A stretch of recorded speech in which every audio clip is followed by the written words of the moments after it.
Drogba indirdi ceza. Snyder. Snyder gol! Allah'ım gol!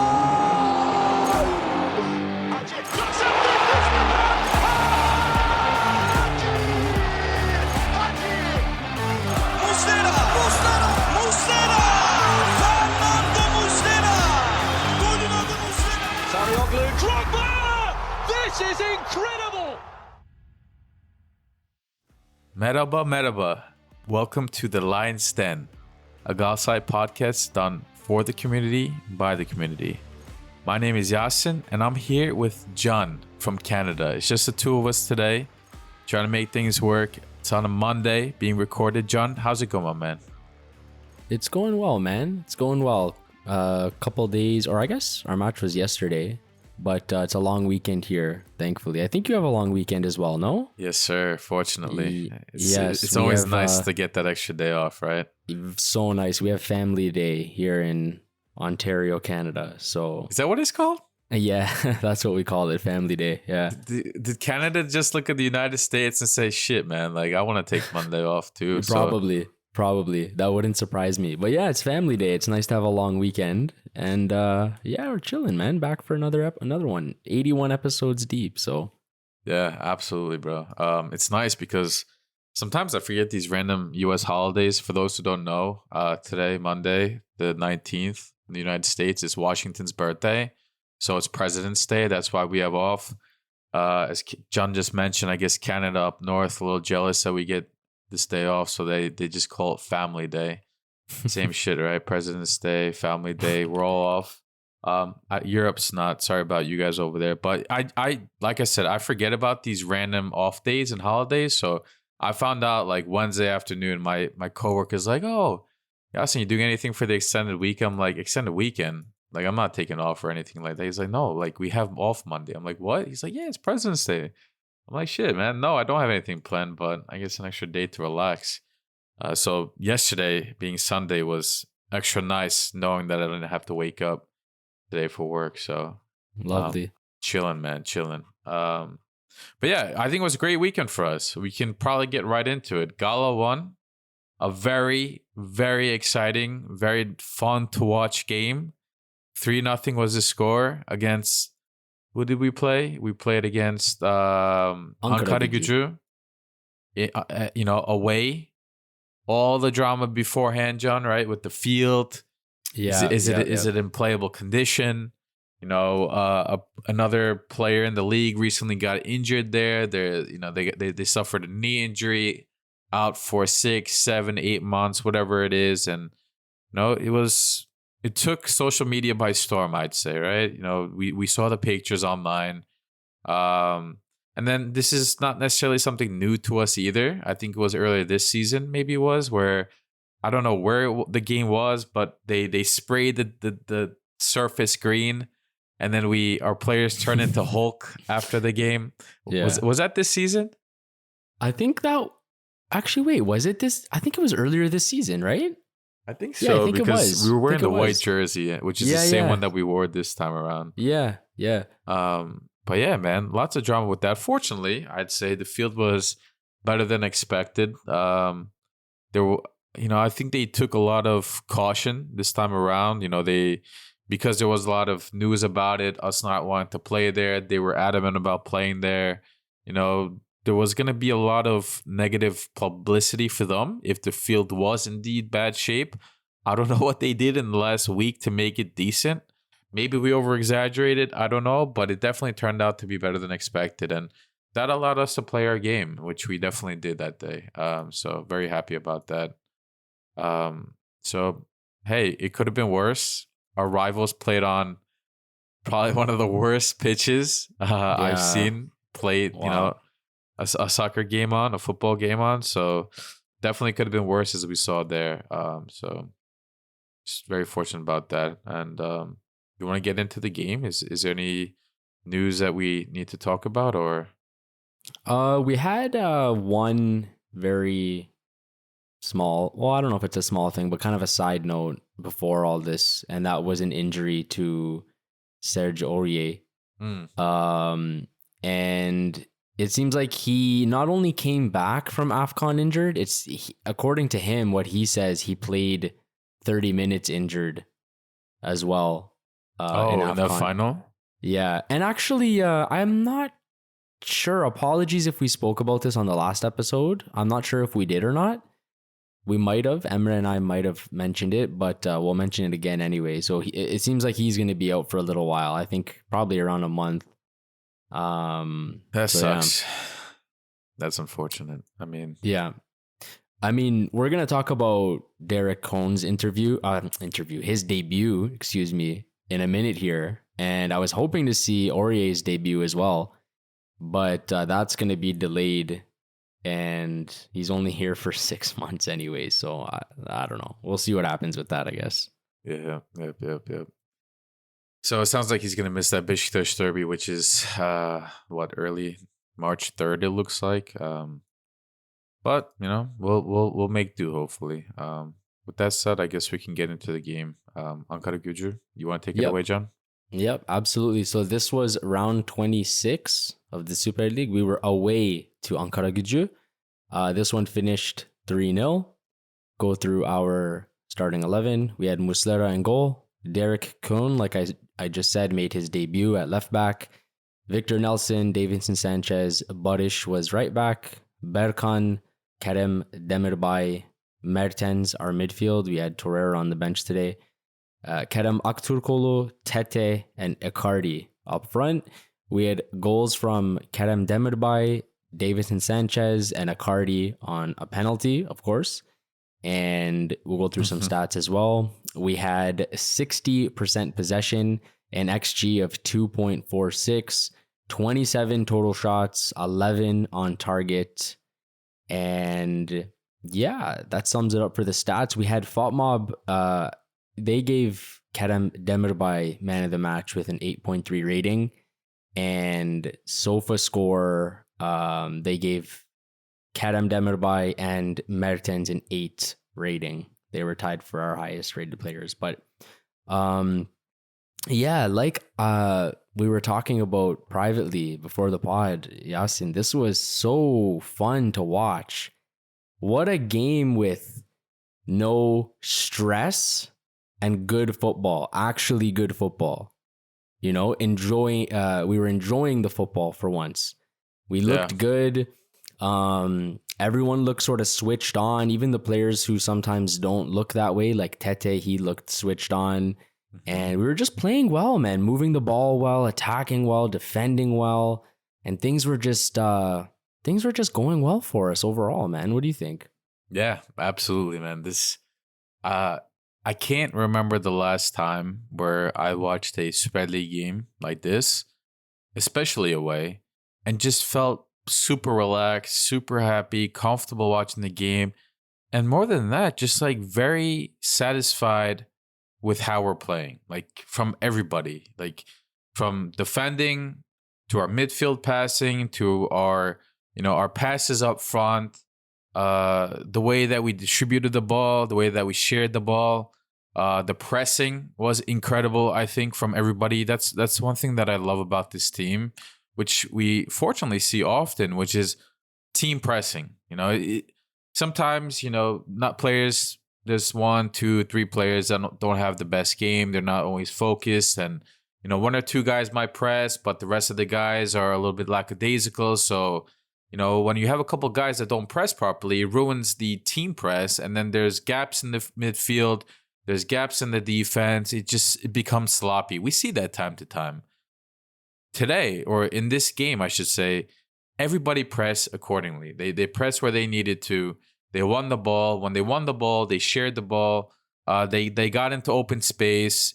There was not a single player on the pitch that really didn't do their job, that seemed lazy or anything like that. I really enjoyed what I saw. People are just a lot more decisive. That's the best way that I can put it. Like, people are focused. The players are focused. The players are, willing to share. They're all, they all have the same goal in mind, to win the game. Nobody is really playing individually. We've seen that in the past, especially in the first half of the season. I sometimes saw selfish plays, but everybody that started today, congratulations to, respect to Okan Buruk here for putting this lineup out, which, by the way, surprised me in a little bit. Barış Alper right back, Tete on the right wing. No Torreira, for those who didn't catch it from John's lineup. Torreira was on the bench, and he didn't have to come into the game because the starting 11 did their job. That's what you want to see. So, credit to them, man. Credit to them. I just really enjoyed this game. We can probably get into the individual positions as well, but overall, just a super satisfying game to watch. Yeah, absolutely. I think it's fair to say, championship mode is on, bro. You know, sure. Şampiyonluk modu açıldı. Like, coming up to March, around that time, that's like when we start kind of turning the corner, and it's very vintage of us to be doing this, I should say, right? And speaking of this championship mode, there's one guy in the last 3 to 4 weeks that has been turning the corner, and that's got to be Kerem Demirbay. Yeah. And bro, what happened to this guy all of a sudden? Like, I'm not even sure where to start. Like, the first part of the season, everyone was like, kind of skeptical and maybe put in some bad performances. And, I think a lot of people weren't really sold on him. But as of late, he's just been so good, man. Like, he's been so good in all aspects, not only because he's been scoring. And obviously he scored in the Europa League game. He scored a header that went bar down off a corner in this game. But he just seems to be very active and very involved in almost everything we do, And I really didn't expect him to be like a sort of key member for us, a key player for us. But he's kind of turning into that slowly, I feel. I don't know if you agree with that, but that's kind of how I'm viewing him lately. Yeah, I'm glad that you started off with him, actually, because to your point, he's surprising everybody, I think. He's surprising a lot of the haters. I don't even want to say hater, right? Like, us Gala fans, we don't hate nobody for no reason, right? Nobody just comes to Gala and we start hating them. People were not satisfied with his performance early in the season. Some people knew nothing about Kerem Demirbay, except that he was a Bundesliga player. We had Gala fans in general had expectations, and he didn't meet those expectations. As for me personally, I always had a promising feeling about him because of the way that he played in the Bundesliga. Not to say that I watched the Bundesliga, but everything that I read, everything that I saw, the videos, he's a guy has high IQ. That was known coming into the league. The guy has a lot of Bundesliga experience at the high level. He was rumored to be transferred for tens of millions prior to coming to Gala for a reason. Not just because he has a good left foot or whatever. It's because he reads the game really well. He can play the 8. He can play a deep-lying midfielder who controls the game. He can play closer to that 10 role who makes the last pass behind the defenders. He can kind of do everything in the midfield, I guess, except for play that rock-solid CDM role that you see players like Melo or Torreira play. But he was always going to be a critical asset to this team. But the way that he started was poor, right? He was making passes that really didn't meet our players on the pitch. But I attributed that to, in the beginning, the fact that our team offensively didn't really have an identity when he came. Everybody was just kind of scattered on the pitch. We lost important players that was part of our offense from last season, whether that's Zaniolo, Rashica, and so on and so forth. But we just didn't really have an offensive identity. And we called this out collectively week in, week out for a while, right? We were barely winning games, 1-0, 2-1. It's just like we had the players, but we didn't have the offensive identity. And when you slotted Kerem into that role, it's like he was kind of like playing at a different pace, like mentally. Like he was playing the ball forward, expecting our players to run into the ball, but they weren't. They just weren't clicking. And his minutes also were not consistent, similar to Mertens. I think we were just talking about a couple of weeks ago, John, where we said, I think Emre was there too. We said, Mertens wasn't like this in the beginning of the season. And we said, he was being subbed on later in the game, 45 minutes at a time. Like, even Mertens didn't look like Mertens in the beginning of the season. Now Mertens looks great. And why is that? It's because they're playing consistently. They're establishing how to play with one another. They're establishing themselves on the pitch. And I think that applies to every player, every athlete in every team sport, I should say. Basketball is the same way. Like, these players need minutes, consistent minutes, and then they really get comfortable and they're allowed to play their game. When you just take a random player off the bench or so, like just little minutes, sometimes some guys just can't show themselves. It's unfortunate, but not everybody's the same. Here at Demirbay, we're seeing him. He's understanding his role. He's understanding the players in front of him, and he's controlling the game. He is now a key part of this midfield, and he has IQ for it. His one-touch passes, man. I just love watching Kerem Demirbay on the pitch because before he gets the ball, he knows where he's going to play it next. He has a great left foot. He has a great vision for the rest of the pitch. Left side, right side. He knows where his offensive players are going to run. He knows where his offensive players want the ball, whether it's the left foot, the right foot in front of them. He just understands all this better. And man, he's extremely crucial in our last few matches. And I think for the rest of this season, hopefully he stays healthy, man. He's playing incredible. That championship mode that you're mentioning, I think he's definitely unlocked that. Yeah, I think, at this point, he's probably going to be, assuming he stays fit and stays healthy, I think he'll probably be part of the first 11 every game. I don't see any way he's not. And like you said, man, it's just the IQ, and he just, like I was mentioning, he just seems to be involved in everything we do. Like every play, it seems like he's just somehow involved in it. And in the last two matches, he was directly involved by scoring twice, right? Yeah. So yeah, no, I mean, fantastic to see, and I don't think anyone kind of expected that. I think we thought it was going to actually be Ndombele in that position, right? Mm-hmm. But it just didn't play out that way. But just to quickly add on to that as well. Sure. One thing that you like to see when it comes to the midfield duo is how specific players play in different matchups. Like, we often see, like, I remember we discussed Sergio all the time last year. Sergio, when he came to this team, he played incredible next to Torreira, right? The two of them were a great duo for a very long time. And then all of a sudden, Torreira gets injured, he gets suspended. You put another player next to Sergio, and Sergio looks like a completely different player. His utilization is different. His effectiveness is different, because we saw later on, we figured it out that Torreira was essentially carrying this guy. He did a lot of the work that Sergio otherwise was not. Yeah. And our midfield duo, just like it did not look the same. Now, Torreira was on the bench, and we slotted Berkan Kutlu there, and Kerem Demirbay looked the same. He still did what he needed to do, and Berkan Kutlu, huge respect to him. He's playing incredible too. Like, I will keep praising him when I'm on the pod, and I hope when I'm not on the pod, you guys do too. This kid deserves his fucking praise. And I don't know who you wanted to discuss next, but just like we can quickly add, Berkan Kutlu, this game against Ankaragucu, he attempted 63 passes. 57 of them were complete.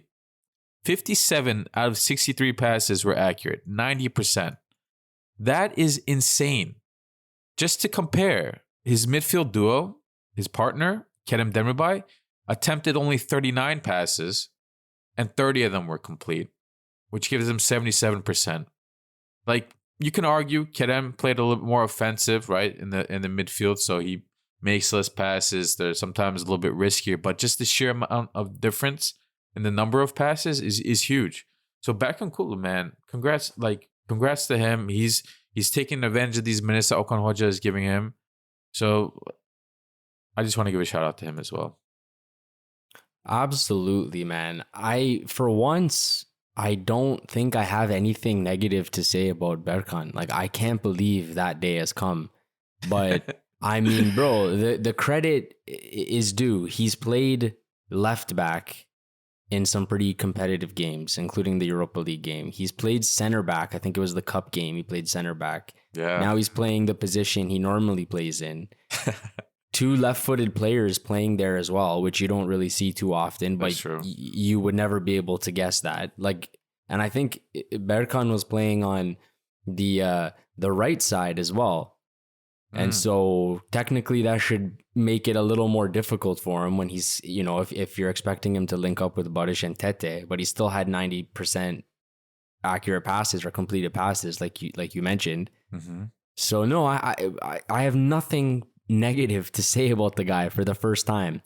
And I don't know if because he got loaned out, he realized, man, I really because think about it. He got loaned out. He came back after only a few months. Mm-hmm. So we loaned him out because we didn't want him. I think Genoa, where he went to, they didn't want him. Yeah.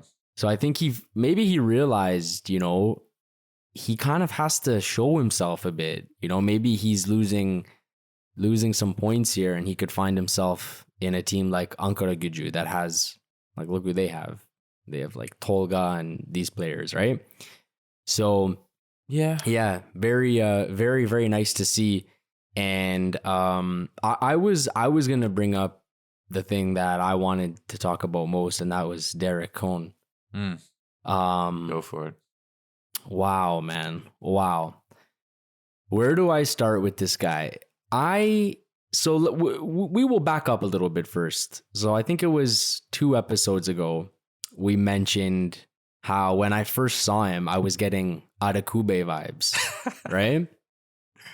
And I was trolling our group chat. I was posting pictures of Adekube, trying to trick everyone. It was Derek Cohn and things like that. But he's nothing like Adekube, from what I've seen so far, at least. He's nothing like him. This guy looks so good.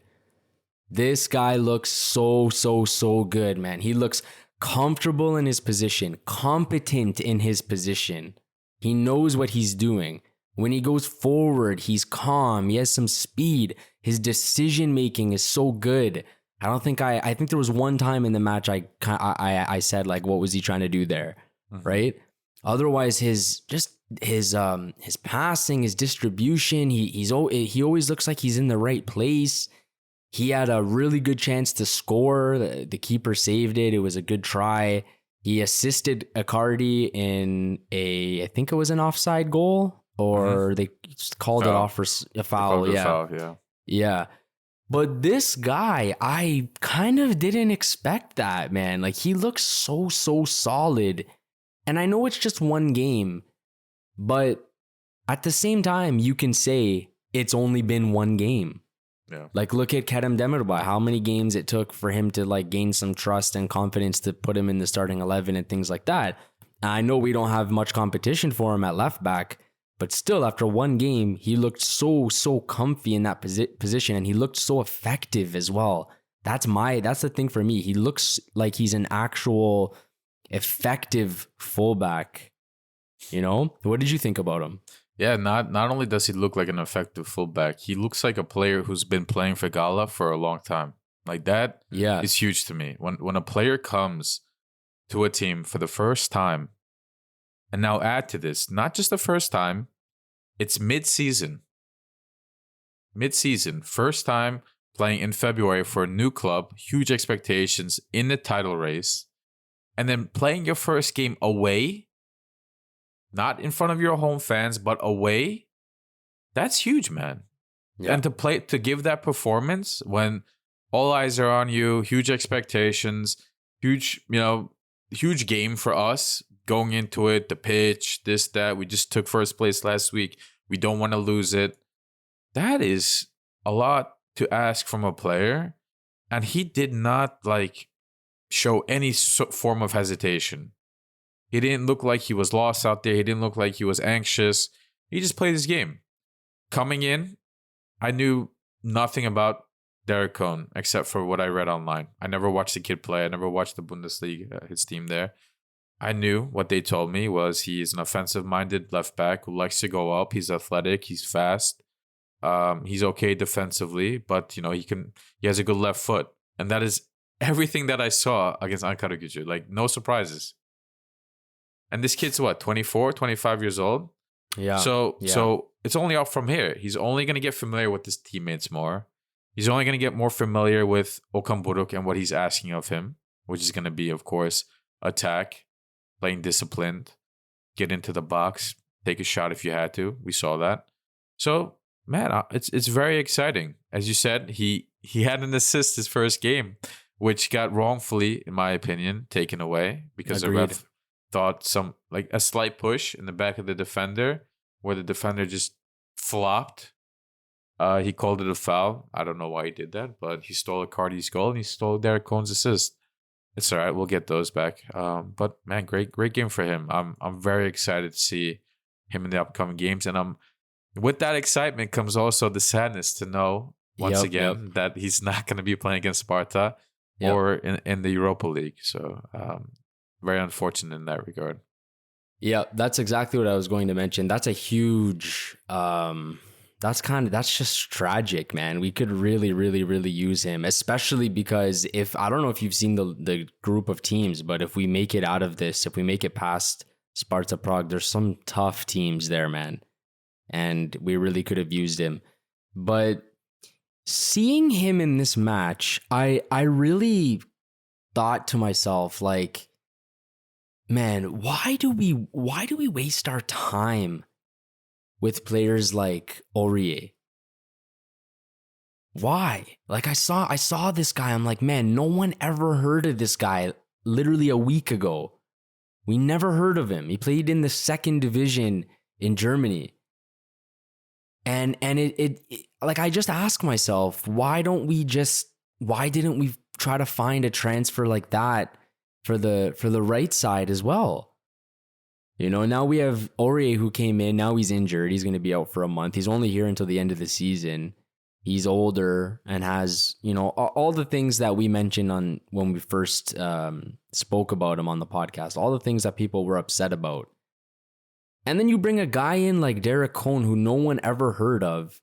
You brought him in for cheap, and you can just tell he's one of those players. You can just tell right off the bat, just like Sasha, that he's going to be a great player for us, unless something seriously takes a different turn, right? Yeah.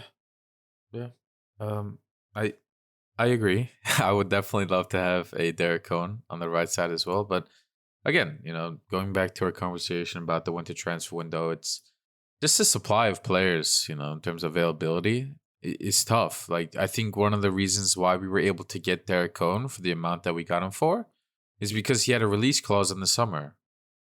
That is what was rumored. I think it was like 3.5 or 4 mil or something in the summer. He's been doing very well for his team, and he's been on the radar of other teams in the league and whatnot.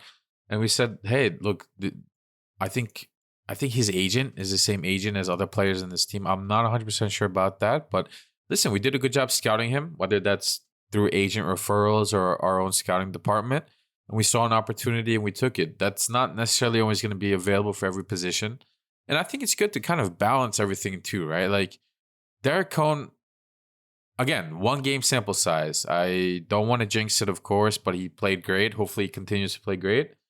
It's not to say that every transfer is going to turn out to be a hit like this, right? Sometimes you need to kind of approach it with a little bit more of a, I don't want to say guaranteed, because Aurier is not a guaranteed successful transfer for the next 5-6 months, whatever he's here for. But it's a good balance of experience, of familiarity, because Aurier is coming, you know, he's familiar with a lot of the players on the team. Zaha, Sanchez, Vinicius from the Tottenham days or the national team. So it's kind of a little bit of all that experience, and you need that. You need a healthy balance of everything.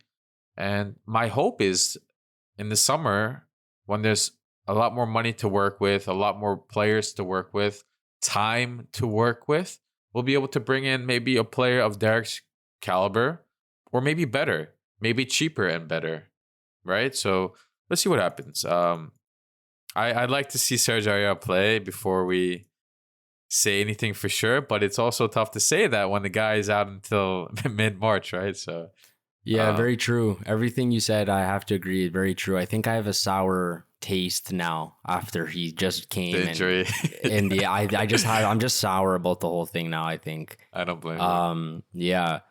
But yeah, aside from Derek Cohn, fantastic performance. Aside from him, I found something interesting, very interesting, that I think you saw as well.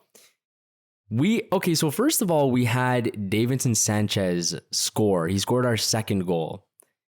So we had Kerem Demirbay scoring in the 13th minute, Davinson Sanchez scoring like the 14th or 15th minute, just 1 or 2 minutes later.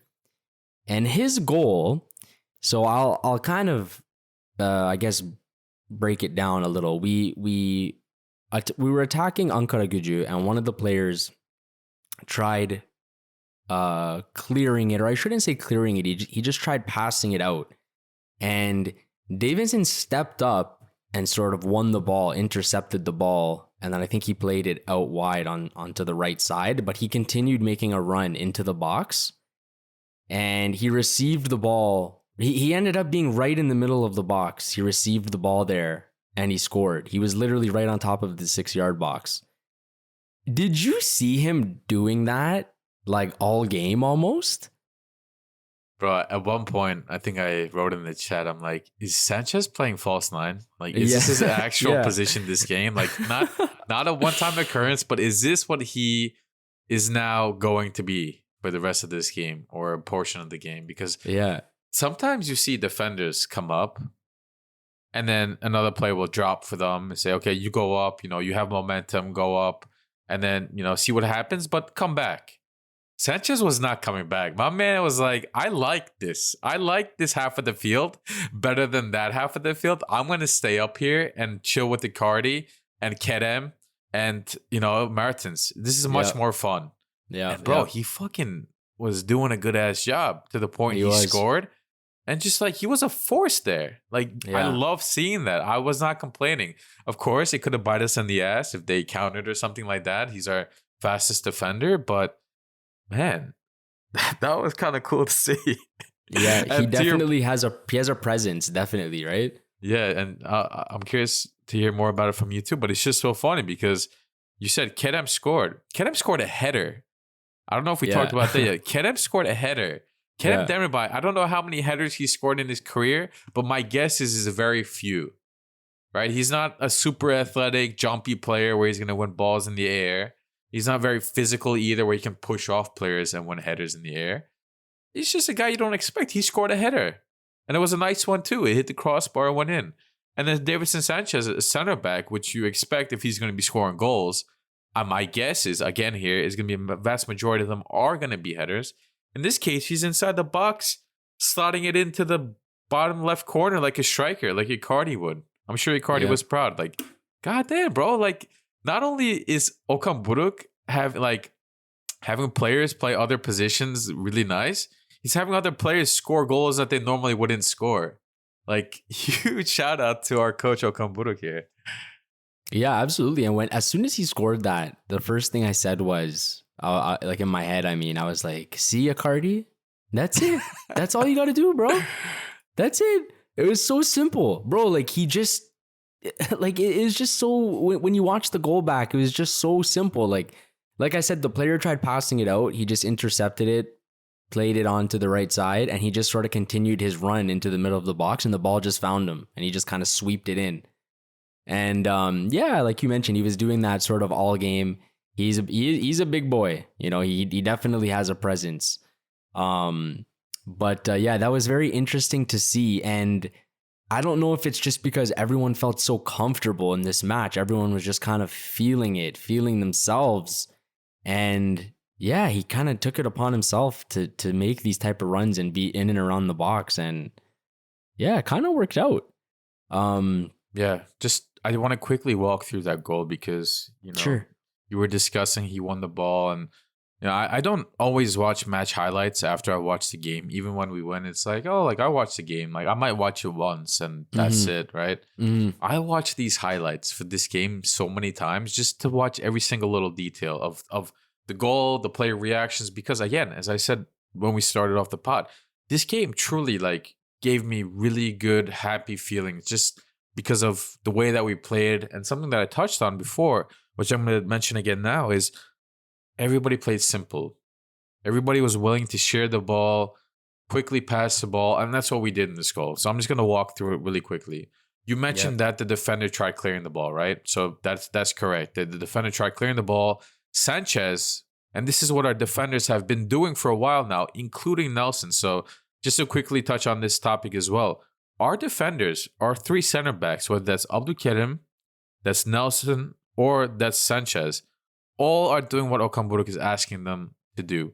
That's play high up, be on the other player's asses. So if the ball is cleared out, we can win that. There's no gap where the player can get the ball, turn around, or look for his players. No, they know that when that ball is coming to them, anywhere around the midfield, that one of our big ass defenders is on their ass ready to win that ball. In this case, because Gala is just, we're pressing, we're high up on the pitch, Sanchez won this ball maybe 10, 15 yards outside the 18-yard box. He wins it, plays it to Kerem Demirbay. One single touch pass to Berkan, who controls the ball with his left foot. Two touch pass to Mertens on his right side. Mertens touches the ball one time, looks up, sees Barış Alper make an speedy-ass run around him, an overlapping run, as we would call it. What do you call it in Turkish? Bindirme. Bindirme. Yeah. I was hoping to say it quickly, but I forgot the word. I thought it's Samet. But he did a bindirme. Again, one touch control, one touch pass. Barış looks up, one touch pass. He doesn't even control it. Right to Sanchez, who slots into the bottom corner. Unbelievable. So Sanchez wins the ball, one touch pass to Demirbay. Demirbay, one touch pass to Berkan. Two touches from Berkan to Mertens. Two touches from him to Bay, which is with a one-touch pass to Sanchez with a one-touch pass finish into the bottom corner. All in a matter of what? 4 or 5 seconds? Yep. What do you do if you're Ankaragucu here? Like, you can't do anything. There's nothing you can do. Absolutely. And bro, when he won that ball and passed it and just sort of continued making his run, he was in there unmarked. Yeah, because who the fuck do you mark? You have 4 or 5 Gala players in there who are all active, who all want the ball. And then, of course, you have Icardi, who is the deadliest threat in the league, who you probably need 2 players on. So, who do you mark in that situation? Yeah, we really picked them apart there, honestly. And not only there in the third goal as well, which we'll discuss. But, yeah, man, there's nothing they could have done there. They just got outclassed. And that's it. It's as simple as that. The movement was it was phenomenal. Yeah. Did you want to discuss that third goal as well? I have a couple very similar points to make about that one. If you're done with the Sanchez goal, no, go for it. If you wanna touch on that one. That goal. So, like I mentioned earlier, Icardi scored a penalty. And it was Kazımcan actually who fouled Mertens, I believe it was, to give us the penalty. Bro, even there in that little segment, that little window of possession, it was just phenomenal, man. The build-up was so good. There were so many little short passes, and you just have Ankaragucu players running.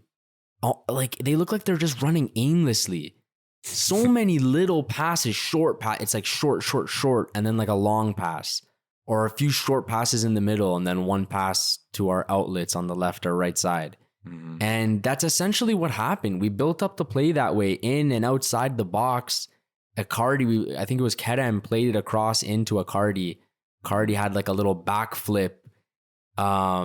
To I think Berkan, who was there, played it wide to Mertens, and then he got fouled in the box. But it's and as soon as I saw that, I was like, oh, here we go. Twitter's going to have a hell of a time with this one because Kazımcan fouled him.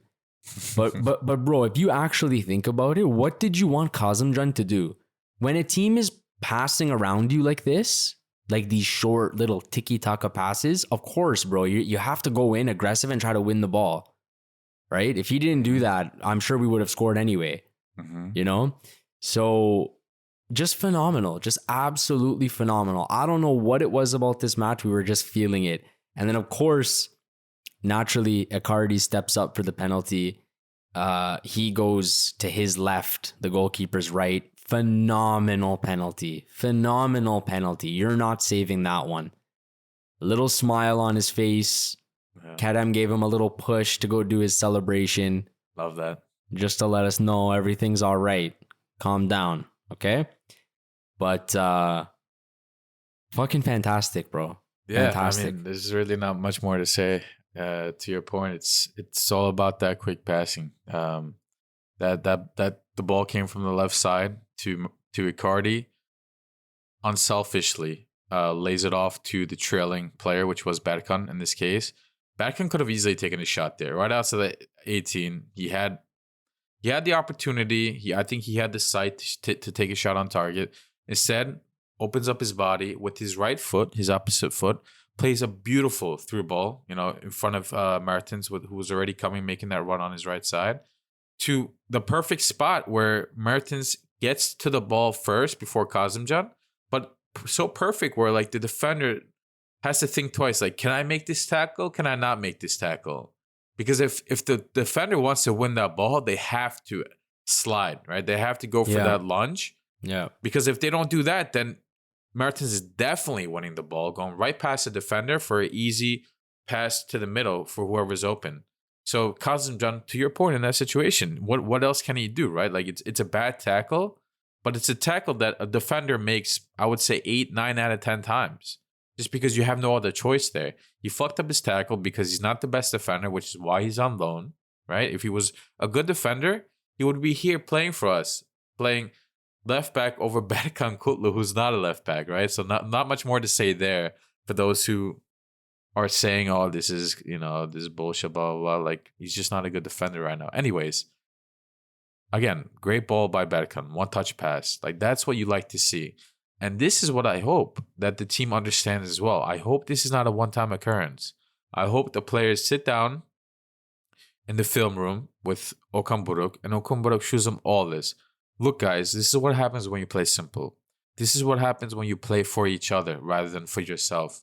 This is what happens when you go for the simple pass and the simple option rather than making things complicated and difficult for yourself and the team. Good things happen. Your players find the ball, and everybody scores. Kerem scores off of headers. Sanchez scores with, inside the box with his foot instead of a header. Like, good things happen. Everybody scores. So love to see that, man.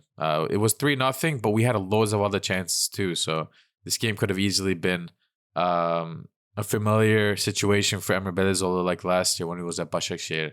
This time at Ankaragucu. It could have easily been another 7-0 if you ask me. It could have. Yeah, it could have. And like you said, we only scored in the first half, first 40 minutes even.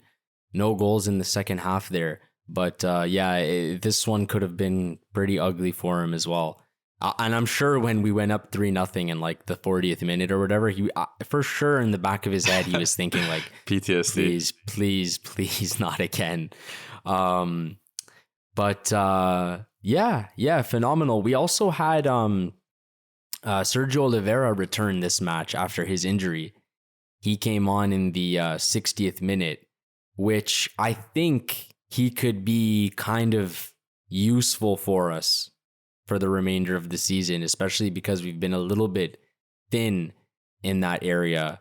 Kind of unfortunate for him. We have Kerem Demirbay hitting his stride now. Which I don't think Sergio is going to be replacing him anytime soon, but it is nice to have him as well. Love him or hate him, he at least does have some quality, and you love to see him return, and as soon as he comes in, just absolutely rip one off the crossbar. You love to see that back to his normal self. Yeah, that was amazing, man. I didn't think that shot was going to be anywhere near the goal at first. If you watch the slow-mo replay, nasty as fucking knuckle on that ball. Like, when he first shot that, I was like, oh, this is flying like 10 meters over the goal, bro. That thing hit the crossbar. I'm like, oh my God. Yeah.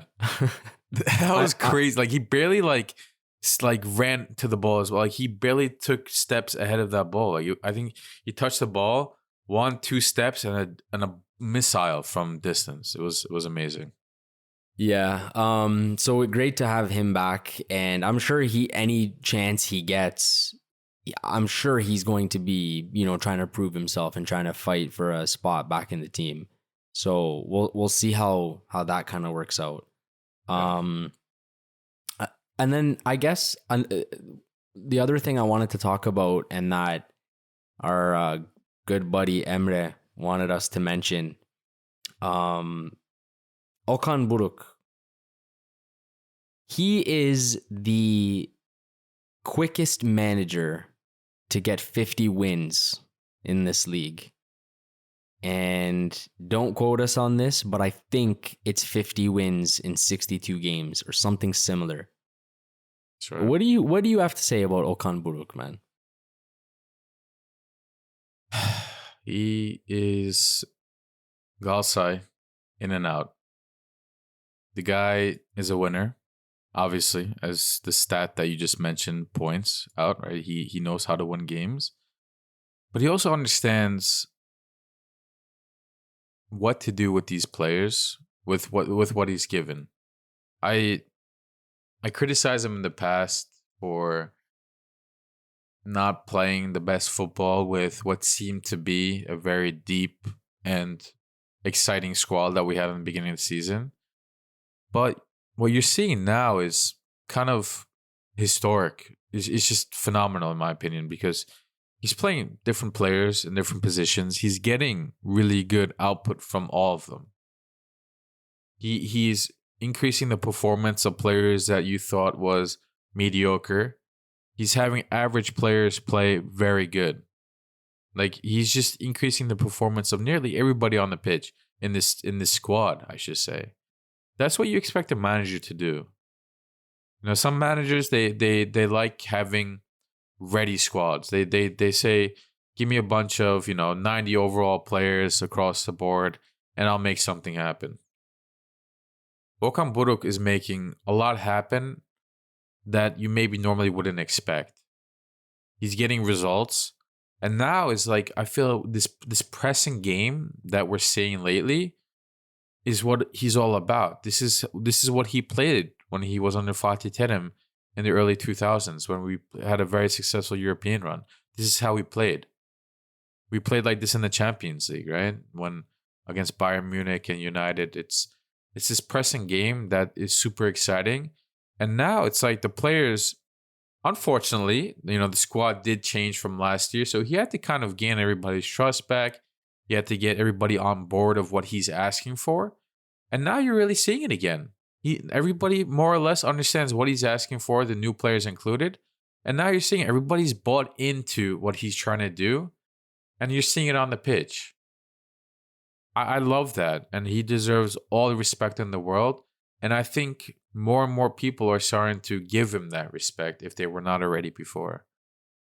So love to see that. Yeah, I have to say he's very, very crafty when it comes to utilizing his players. And not only utilizing his players, but utilizing them in a way that doesn't really impact the way we're playing, negatively. We needed a right back, and credit to Badish for this. He used Badish. Credit goes to both of them. Yep. We needed a left back. In comes Badish. In comes Berkan. We needed he's just very crafty. He's just very crafty with it, and I think not only the players, but I think he needs a lot of credit for that as well. And he has that winning DNA, man. And sometimes that's what you need to get your team over the finish line. Sometimes that's what it comes down to. And Okan has definitely got it. He's got it. So credit where it's due, and hopefully he continues that way. Did you have anything to talk about more in this match? Any other players or any other moments or anything? Or should we preview our next one? Before we do that, just on the topic of Okan Buruk and this team, and maybe a little bit related to the players or that played or didn't play in this game, which is Zaha and his treatment of Zaha. Sure. I think that's been the trickiest subject or matter on hand for the last couple weeks, couple games now. We already discussed Kerem Aktürkoğlu and how he's been inconsistent, whether he should be benched or not. And on that topic comes the discussion of Zaha, right? You know, if Kerem's not playing, it should be Zaha. If Zaha's not playing, it should be Kerem. And when I thought we'd see more Zaha lately, we didn't. Sometimes it was rumored due to injury. Other times it was personal reasons. But the matter of the fact is, we haven't been seeing Zaha start, really, and play that well when he did play, as in the latter minutes of the game. And that really makes me wonder what's going on there, right? Like, Zaha is a class footballer. I don't think anybody can deny that. He, on his day, he is above and beyond the quality of this league. He is one of the best in this league on his day. Of course, he's a little bit older now. He doesn't have the same energy or athleticism or maybe quality as he did before in his prime days in the Premier League, but he's still above and beyond this league. However, we haven't been seeing that Zaha. In fact, I think lately we've seen less Zaha to what we saw in the beginning of the season from him. In the beginning of the season, I saw more energetic Zaha. I saw he was more willing to pass. He just looked more confident out there. He was beating defenders a little bit better. Now, lately, when he tries to a one-on-one position, it's like he's losing the ball more often than not. One-on-one, forget one-on-two. One-on-one positions against Super League defenders, he's just not getting out of that 1v1 with the ball. He's losing the ball. His energy on the pitch just looks lackadaisical lately. What's up with that? I think, before I get your opinion on it, he's just not happy with the minutes that he's playing. He's used to being the guy on his team, rightfully so. He's played for Crystal Palace for God knows how many years, most of his career. He's always been that guy at Crystal Palace. When you think of Crystal Palace, you think of Zaha. When you think of Zaha, you think of Crystal Palace, a Premier League team. And now he's come to Gala, who's in the title race, and he's not even the first or second or third best player on the team, statistically, and in terms of the eye test, right? Do you think that's getting to him? Do you think Okan Buruk is maybe trying to send a message to him where he's trying to maybe put him down to earth, saying, look, man, this is a team effort. This is Galatasaray. This is not your team or Icardi's team or Kerem's team. This is a team game. What's going on there, man? How do you interpret this situation? Because I think it's our biggest challenge, honestly, because if we want to win the season, I think we need Zaha at his best sooner than later. Yeah, this is an interesting situation. Now, I asked last time, like, why is he not starting? And I can't remember if it was Emre or someone else I was talking to. They said, oh, well, he's sick. The news came out, he's sick. He's not feeling well. I think that was for the Sparta Prague match, right? And I can't honestly say that Kerem deserves to start over Zaha, because I don't think Kerem has been good at all. And I've been saying many times now, I think Kerem needs to take a seat for a little while and try to reset himself in a way, right? But I think definitely some frustration is setting in for Zaha, whether that's, the fact that he's not playing as much as he wants to be, or the fact that his performance isn't very good. Whatever it is, I think that frustration is setting in, and it looks to me that it almost looks like he's trying too hard, if that makes sense. Like, he always looks like he's trying to impress someone. It always looks like he's trying to force something. And I think that with the minutes he gets, I think he just has to simplify things. I think he just has to play simple. Receive the ball. Pass the ball. Do you have space to take your man on? Take him on. Stop trying to do little like back heel passes and all of this like wizardry. Like that's not going to impress anyone at the end of the day. Trust me.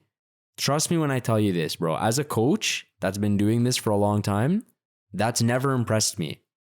I don't care about that. I don't care about skills and doing back heel passes. Or he has to show first that he can do all the simple things well. You know, like we put him on, he makes bad passes. He loses the ball for no reason. He tries forcing the ball and trying to take defenders on when he doesn't need to be doing that. You know, he doesn't get the ball. He starts giving teammates shit. And I get it. You're very competitive. You want to win. You know, I understand. But it's just, it doesn't come off that way. It's not the best look when you're giving everyone shit for not giving you the ball and stuff. When they do, you're making bad decisions with it. You know? So I think for Zaha, he has to just take it easy for a second and just play simple and try to build on that. And then I think maybe he can have some success. But right now it's been very frustrating. Yeah, absolutely. I mean, you know, we were criticizing Kerem, but I think he kind of is turning a corner, which it doesn't help Zaha's situation in terms of minutes. So, and then you have Tete, who honestly played a very good game that against Ankaragucu as well. We didn't really touch on him too much, but just really quickly, he looks good. Everybody looks good except for really Zaha in terms of like the starting 11 and the main players you expect a good performance from. Obviously, like Ndombele, like there's really little expectations at this point from him, so I'm not even gonna count him in this conversation. But Zaha is a player that we need to play well, and we haven't seen that lately. But Tete is now in that conversation too for a winger that wants to play and deserves to play. Tete, Kerem. You have the Joker, Barış Alper Yılmaz, who any given moment is ready to play that winger spot and excel in it. So we'll see. We'll see what happens. At the moment, the way things look, I would not be surprised if Kerem and Tete start again next game. So maybe we can kind of switch to our guesses for the next game if you want to maybe get into that. Yeah, so actually the next game we have is the second leg against Sparta Prague. That's on Thursday. That is the away leg for us. And I'm thinking it could be a little more difficult. I know that they have some, suspended players and things like that, but I'm thinking going away might not be so easy. What are your feelings towards it? And we didn't get your opinion on Sparta Prague last time because it was just Emre and I. So what do you think about the whole thing? This game, it was during the weekday, so unfortunately I was not able to watch it in full, like paying attention. I was at the office, so I kind of like had my phone on the side and listening, watching here and there on like one percentage brightness. So it was a bit of a sketchy experience for me, but the vibe that I got was not very good.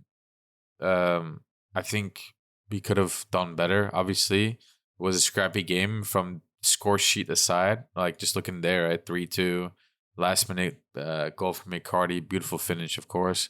But a red card, playing down for nearly 20 minutes before they got a red card too. Which honestly, kudos to us. We held up pretty well, given the fact that we were man down. I mean, they scored after, so I guess we didn't hold up perfectly well. But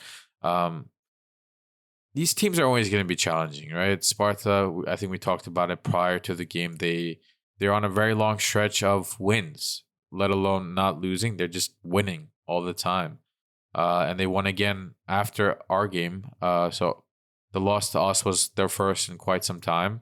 And they went back to their winning ways again over the weekend. Yesterday, looks like they beat another team 2-1 in their domestic league. So the scary part is now, if I'm Sparta Praha heading into this game, and especially after the last game, I'm confident in myself. I'm saying, look, I I probably should have beat Gala that game. That's what they're gonna think, right? They're gonna believe that they should have beat us away, and this time they're coming with that confidence at home with their own fans behind them, let alone their own belief internally within the locker room. Their own fans are gonna be there. This is a tough situation because it's a second leg. I don't think goal aggregate matters anymore. So if they win by 2 goals, it's I mean, if it finishes 1-0, I believe it goes to penalties or whatever. But either way, the situation is not looking good. But at the end of the day, we are better quality, and we played incredible against Ankaragucu, as we just spoke about for nearly an hour. Keep this performance into the next game. Understand that this is extremely important, and I think Gala, historically, this season, last season, we do well in these important games. We step it up, and we know that if we lose this game, we're done in Europe. Nobody wants to be done in Europe. Previously in the Champions League, it was like, okay, if we don't, finish top 2, we'll go into the Europa League, right? We'll still have something to play for in Europe. Now it's like, this is a must win, and we should be winning this, right? It's going to be challenging, but I think we should come out victorious at the end of it. If I were to kind of make a prediction here. Yeah, for sure. Like I was saying last time, I don't think that they're a particularly good team. So I just think that no matter what, we should be able to get past these guys, especially going into the match with a 1-goal lead. Even though I understand it's probably not going to be a walk in the park, but still, I mean, against a team of their quality, going in there with a 1-goal lead, I'll be very upset if we can't get past them. But we'll see what happens. Hopefully we don't have any extra time or penalties. Oh my God, I would be so nervous if that happens, but yeah.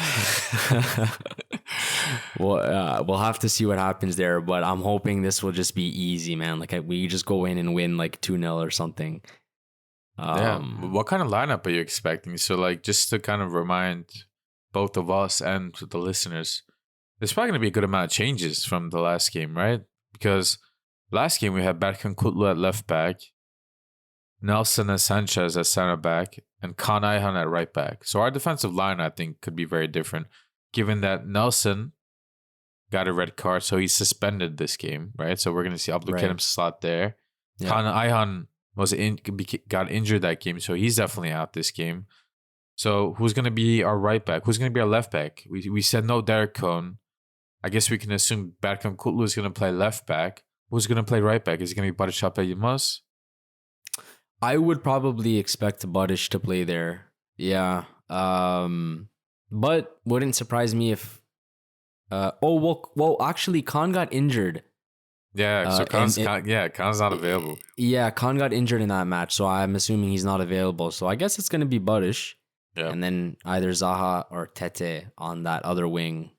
And who do you expect is going to play given the game that we just played against Ankaragucu? Honestly, I think Tete. Yeah. I think it's Tete. But I think it will be, like, no doubt from my end, honestly. Yeah. Do you think Kerem will definitely start on the left side? Or do you think Zaha has a chance of challenging him there? And I think Kerem's going to start. Yeah. I think, but I don't know, man. It's going to be an interesting match. Let's see what happens. And if we can get past this one, we have some pretty tough teams, waiting for us. So we'll have to see what happens there. But do you want to give a score prediction for it? I'll say 2-1 win. After 90 minutes. I think it's going to be 1-1 and we're going to go through. Oh shit. It will be 4-3 on aggregate if it's 1-1. Fuck, dude. I can never predict draws. Like it's not in my DNA. Like yeah. I think I mentioned this before, but it feels so wrong to do that. I know it does. I know it. Which of course I will be. Oh my God, 1-1. I'll be thrilled. I'll be absolutely thrilled. I don't give a shit what happens. We have to get past these. No matter what, we have to get past these guys. So, yeah, we'll see how it goes, man. But did you wanna take us away from here? I was gonna ask you if you wanted to. I got it. Well, that was episode 81 of The Lion's Den. Thank you everyone as usual for listening on the road to 100 episodes. Give us a follow on Twitter at The Lion's Den GS. Give us a follow on Instagram at The Lion's Den GS. If you have a question for us, drop it on one of our socials. If you disagree with us on something, let us know. If you agree with us on something, let us know. If you want an invite to our Discord, where you can also come in and chat with us and talk about whatever craziness in the Galatasaray world you want to talk about, let us know. We'll get you that invite.